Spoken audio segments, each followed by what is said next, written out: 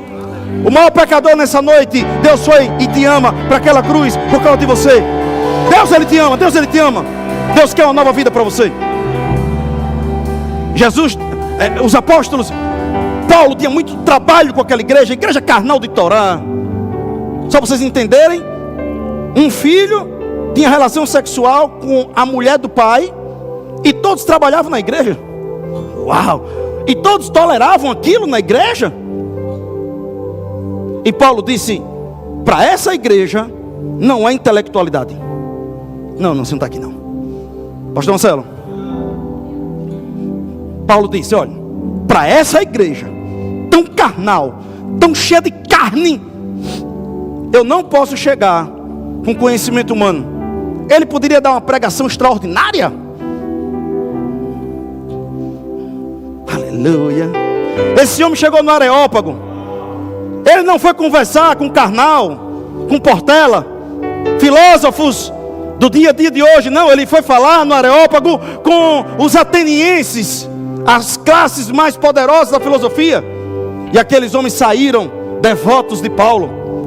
Oh, aleluia. Esse homem poderia pregar naquela igreja com muita intelectualidade, muita sabedoria, mas seria uma palestra. Mas ele disse: para essa igreja só tem um jeito: é eu deixar minha sabedoria de lado, minha faculdade de lado, minha teologia de lado, e deixar o Espírito Santo trabalhar. O que Paulo estava dizendo: eu me sinto fraco, eu me sinto incapaz de mudar o coração de qualquer pessoa. Nessa noite eu me sinto fraco, incapaz de tocar no seu coração. Eu não tenho capacidade nenhuma de mudar um pensamento seu, nenhuma. Mas o Espírito de Deus pode chegar aí. E qualquer coisa que aconteça dentro de você nessa noite, foi Ele.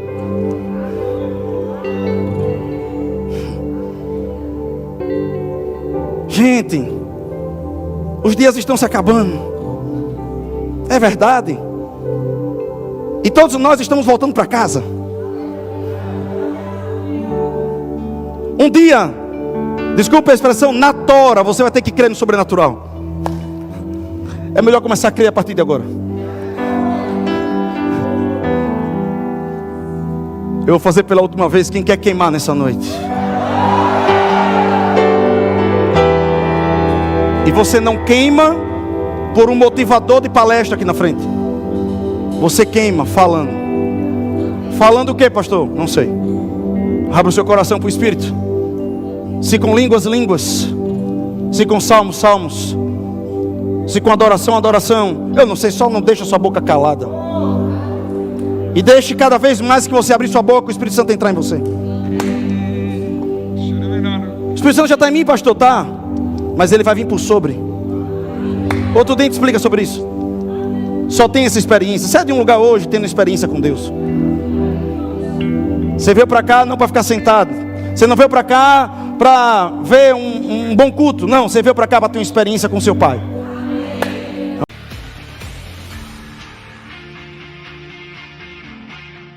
Eu espero que você tenha sido abençoado com essa pregação. Muito obrigado por você ter assistido e eu lhe peço que você se inscreva no nosso canal e também nos procure lá no Instagram, Joselito Rezende. Deus te abençoe.